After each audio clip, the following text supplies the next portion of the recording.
সাবধান, 13, 14 ও 15 তারিখ থাকুন সতর্ক। বৃষ্টিপাতের সম্ভাবনা বাংলার এই 10টি জেলায়। তো আগামী 13, 14 ও 15 তারিখের মধ্যেই বাংলার কোন 10টি জেলায় বৃষ্টি হবে, কোথায় কেমন বৃষ্টি চলবে, এ নিয়ে বিস্তারিত জানতে হলে অবশ্যই ভিডিওটিকে স্কিপ না করে দেখবেন। ভিডিওটি ভালো লাগলে লাইক করবেন, চ্যানেলটিকে সাবস্ক্রাইব করে পাশের বেল আইকনটিতে প্রেস করে আমাদের সাথে থাকবেন। তো চলুন এবার দেখে নেওয়া যাক। আগামী 24 ঘন্টায় দক্ষিণবঙ্গের সমস্ত জেলাতেই বৃষ্টিপাতের সম্ভাবনা রয়েছে।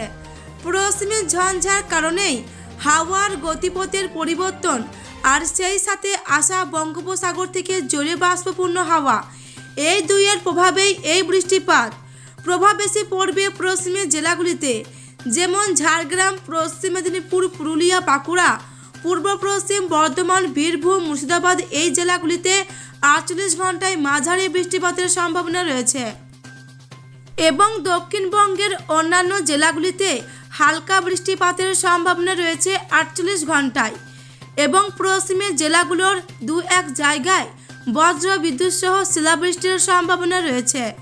13 এবং 14 তারিখ বৃষ্টিপাতের পরিমাণ কম থাকলেও হালকা বৃষ্টিপাত বিক্ষিপ্তভাবে 13-14 তারিখ পর্যন্ত চলবে।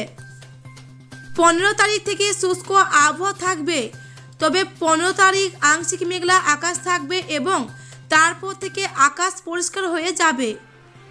কলকাতার ক্ষেত্রে কলকাতা এবং পার্শ্ববর্তী অঞ্চলে হালকা বৃষ্টির সম্ভাবনা এবং 13 ও 14 তারিখ বিক্ষিপ্তভাবে খুব হালকা বৃষ্টির সম্ভাবনা।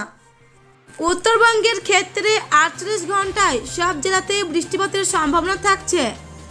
14 এবং 15 তারিখ শুধুমাত্র দার্জিলিং, কালিম্পং, আলিপুরদুয়ারে হালকা বৃষ্টির সম্ভাবনা।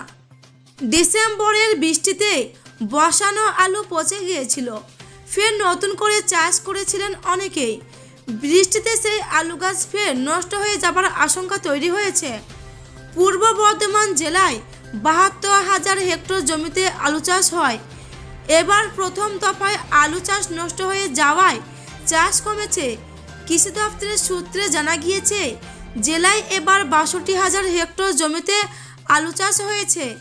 এই বৃষ্টি ও মেঘলা আবহাওয়ায় কিছু জমির চাষ ক্ষতিগ্রস্ত হবে বলে আশঙ্কা করা হচ্ছে।